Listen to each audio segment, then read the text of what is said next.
enjoy the program and do a little fitness to keep us all healthy.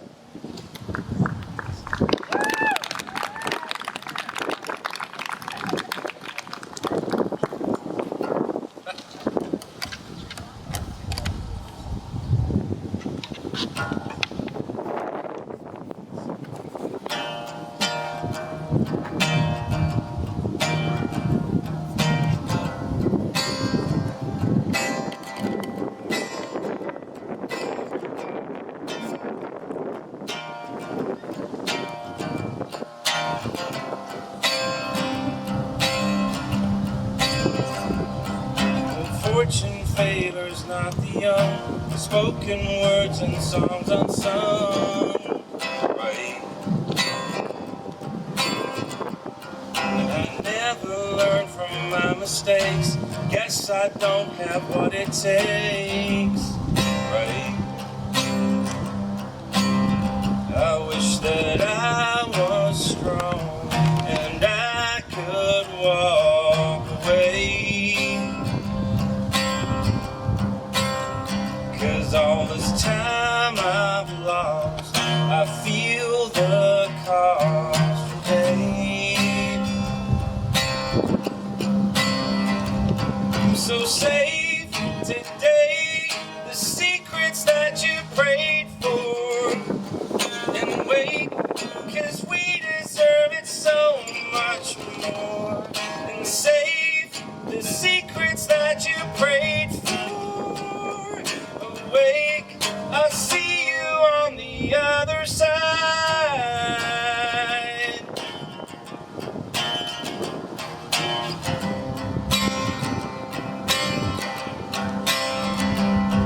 A tortured soul have I become, keeps me safe but it leaves me numb, right? And in this dream I'm wide awake, one I love I did forsake, right? I wish that I was wrong and you'd come home again, 'cause all this time I've lost, I'll never find again. So save today the secrets that you prayed for, and wait, 'cause we deserve it so much more. And save the secrets that you prayed for. Awake, I'll see you on the other side.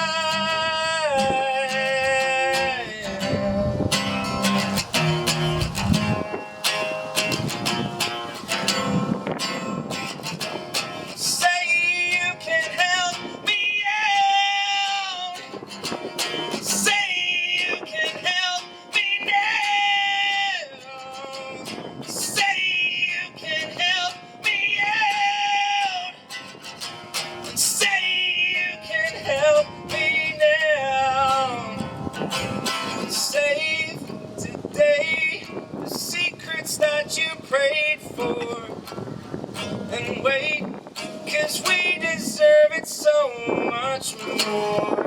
And save the secrets that you prayed for. Awake, I'll see you on the other side. And save today the secrets that you prayed for, and wait, 'cause we deserve it so much more.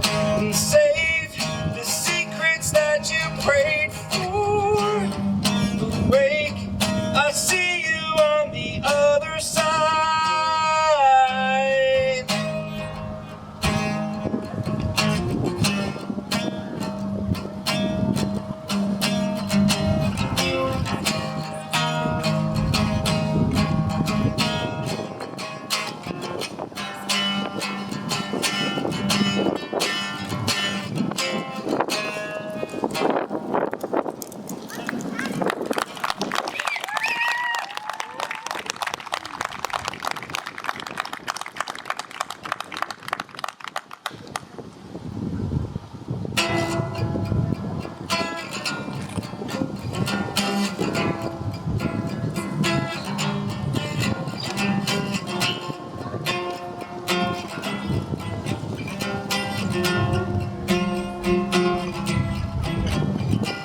Take the light and darken everything around me.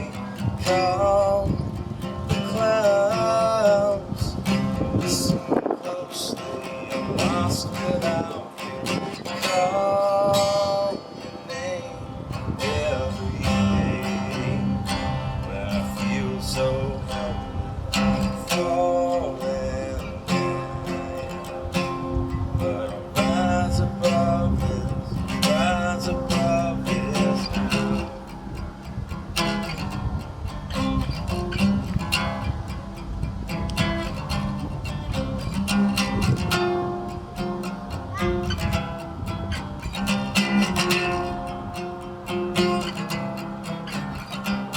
Hey,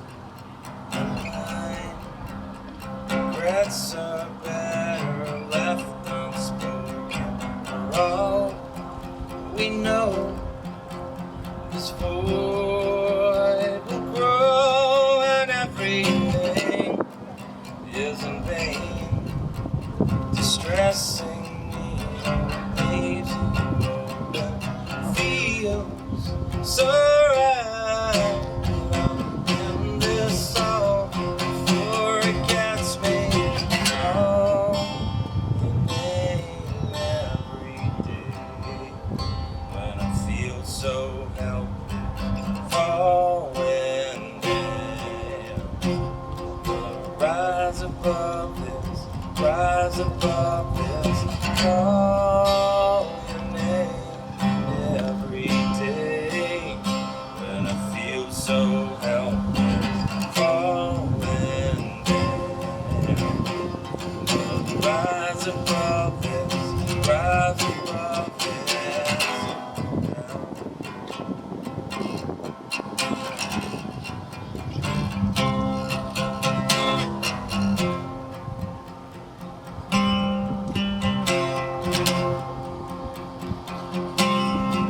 But I'll mend myself before it gets me.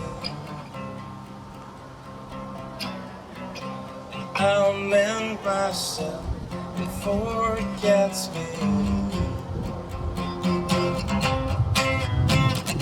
Call your name every day when I feel so helpless, falling down. But rise above this, rise above this. For the 8 ways he said he was feeling helpless, falling down. But rise above this, rise above this, rise above this, rise above this, down.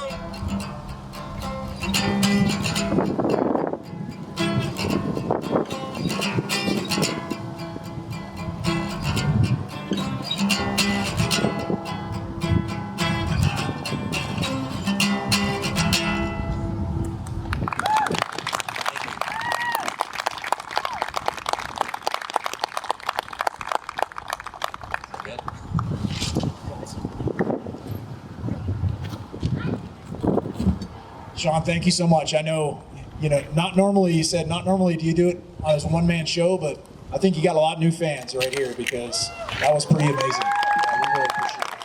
Thanks to you and your lovely family for coming out and joining us tonight.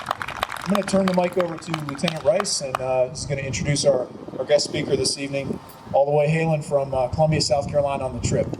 So this is a double deal for him. He evacuated from the hurricane and came up here for us. Thank you, sir. All right, thank you all so much for coming out tonight. I'm deeply honored to introduce our guest, Mr. Dayne Peterson.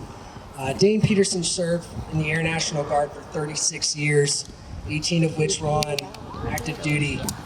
He now works for the Warrior Path organization, working with veterans finding purpose after their career. He's truly dedicated his life to service. We are honored to have him. I'll turn the mic over to Mr. Peterson. All right, so I'm pretty sure when they teach you about scheduling your speaking events that you shouldn't follow a literal rock star. I'm not sure how I'm going to live up to that. So typically I don't have notes because I'm, typically in front of an Air Force crowd, and the Air Force doesn't intimidate anybody.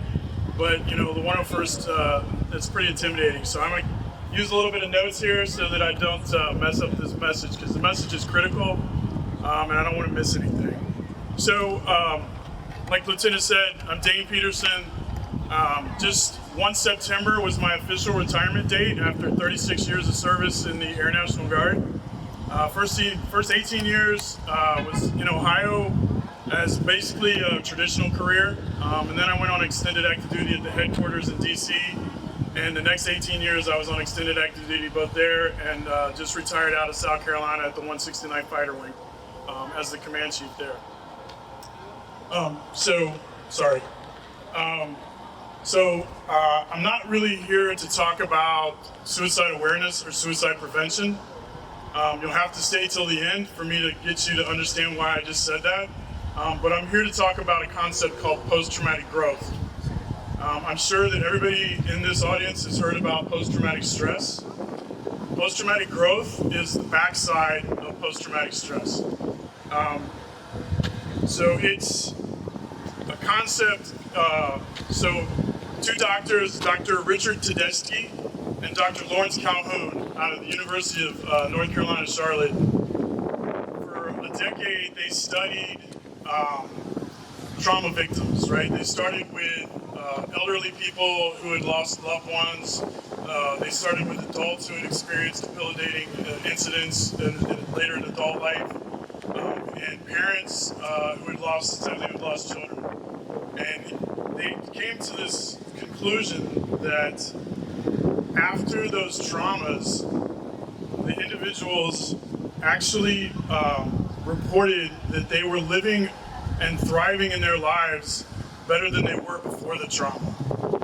And when you think about it, it doesn't make a whole lot of sense, but it happens, and it's because in the trauma is where we build our strengths. And they reported lives that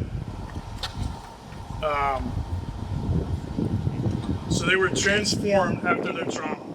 And they also studied Vietnam prisoners of war. I'm sure you've heard of Senator McCain and those guys that were in the Hanoi Hilton. And some of those guys spent up to 9 years as a prisoner of war.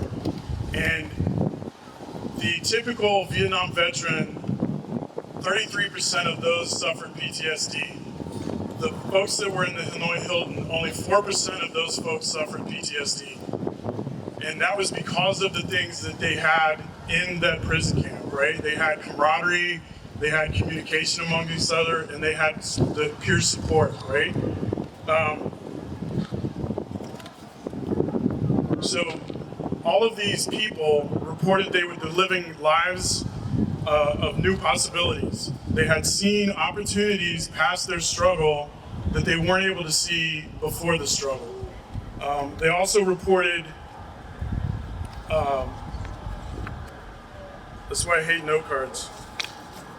But they also reported that they had deeper relationships with those that were close to them. And I'm sorry, I'm walking around and messing up your camera. I'll stop walking around.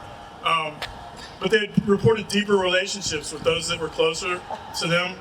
They reported increased personal strength and a feeling that, if I can survive this trauma, I can survive anything.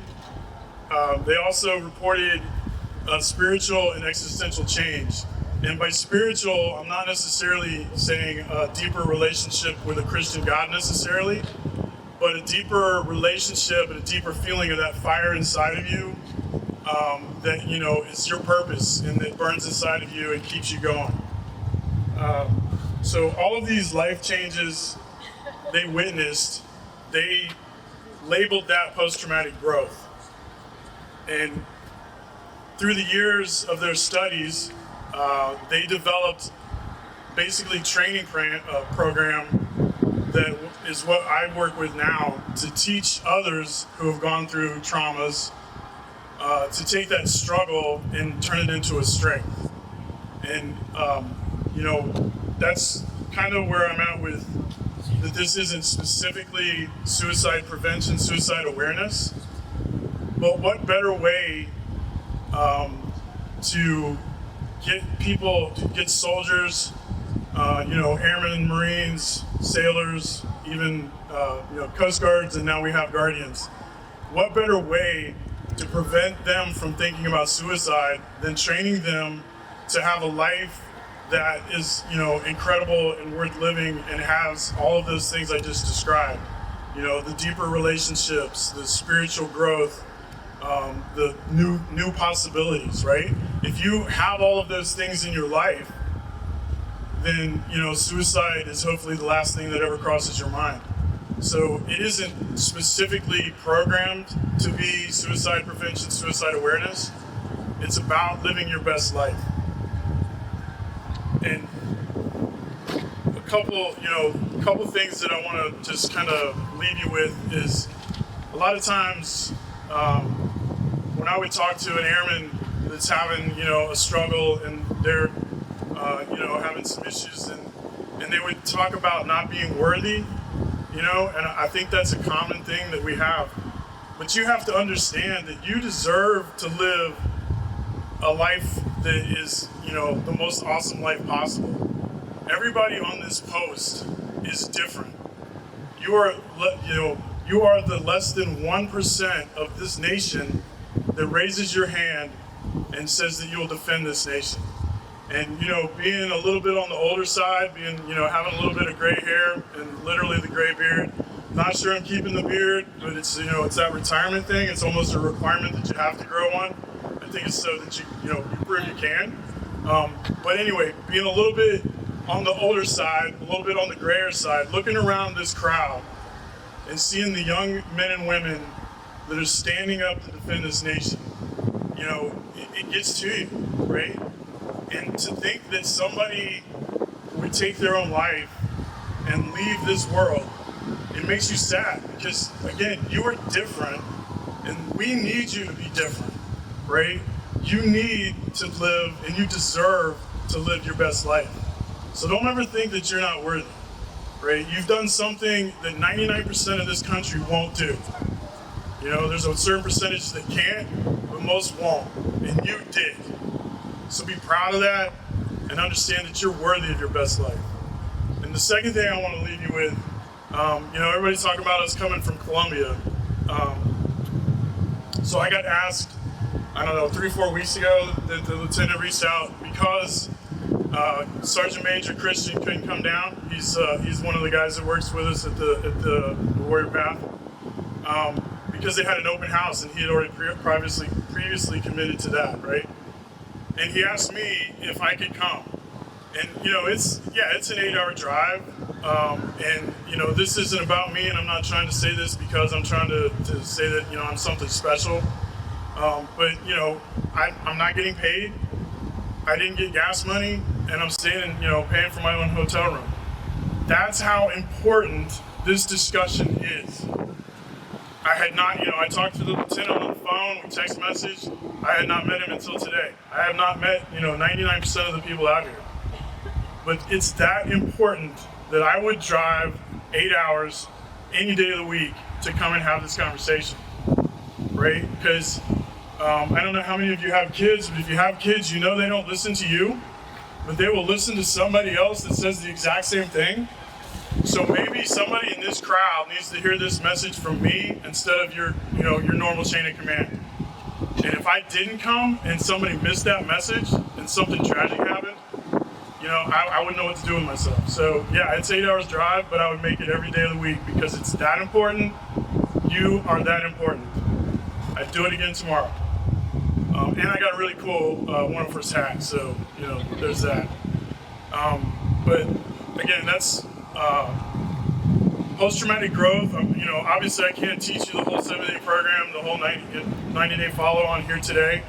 I just want to get you curious about it. I want you to get you Googling about it, and I want to get you thinking about other opportunities to take care of you and your family, right? And we just have this hurricane going on, and if you live in a hurricane zone, you get daily messages to be prepared. That's what post-traumatic growth is, because the storm is going to come, right? There is nobody up here promising you the life of unicorns and rainbows. That doesn't exist. The storm is coming. You just got to be prepared. And learning about post-traumatic growth can help you do that. Sir.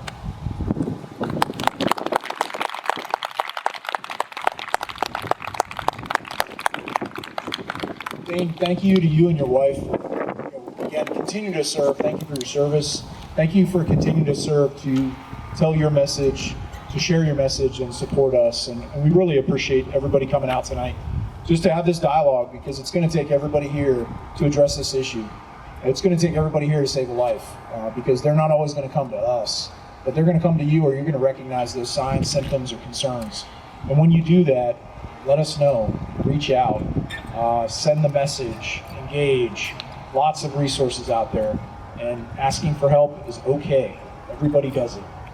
So I want to bring Shaun back up. And again, gosh, he just did phenomenal the first 2 songs. I know this is not your norm of being acoustic, sitting here in a chair, but I'll tell you, it's pretty awesome. So thanks again for sharing your evening with us. Thanks to your family for making the trip, and your daughter and your wife. And so we appreciate all that you do to support us, and I appreciate all that you do to share this message. And thanks for playing a song for us.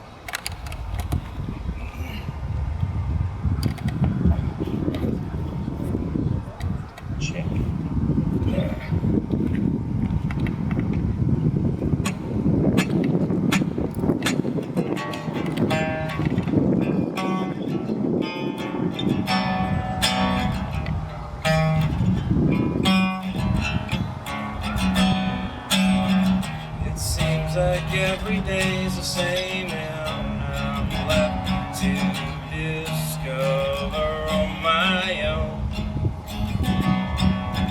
It seems like everything is gray and there's no color to behold. They say it's over and I'm fine again. Try to stay sober, feels like I'm dying, yeah. 'Cause I am aware now of how everything's gonna be fine. One day too late, I'm in hell. I am prepared now, seems everyone's gonna be fine. One day too late, just as well.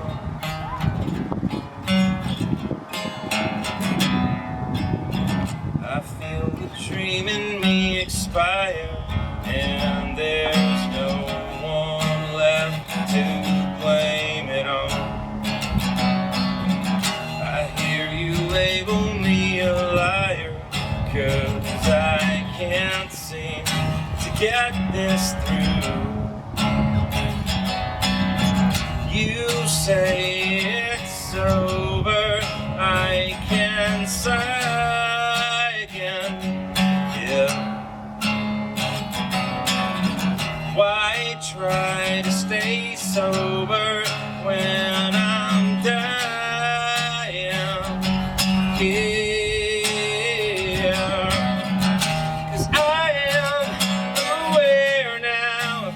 Everything's gonna be fine. One day too late, I'm in hell. I am prepared now, seems everyone's gonna be fine. One day too late, just as well. And I'm not scared now. I must assure you, you're never gonna get away, and I'm not scared now, no, and I'm not scared now.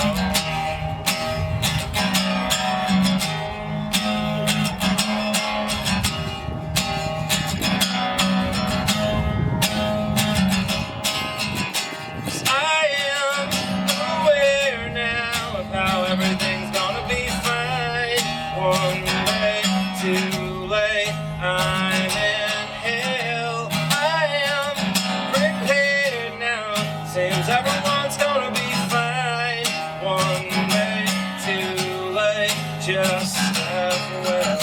'Cause I am prepared now. Seems everything's gonna be fine for me, for me, for myself, for me, for me, for myself. I am prepared now for myself. I am prepared now, and I am fine.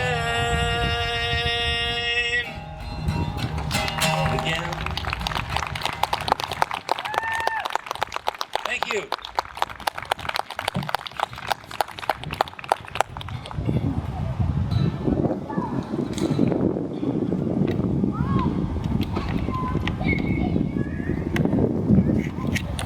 All right, thank you all so much for coming out tonight. Thank you to Shaun Morgan and Dayne Peterson. So this ends the formal portion of the ceremony and kicks off our remembrance walk. So if I can point you in that direction, the red path that outlines the hospital is where our remembrance walk will take place. Please take your time, get some food, get to meet some of the vendors, and thank you all so much for coming out tonight. Thank you.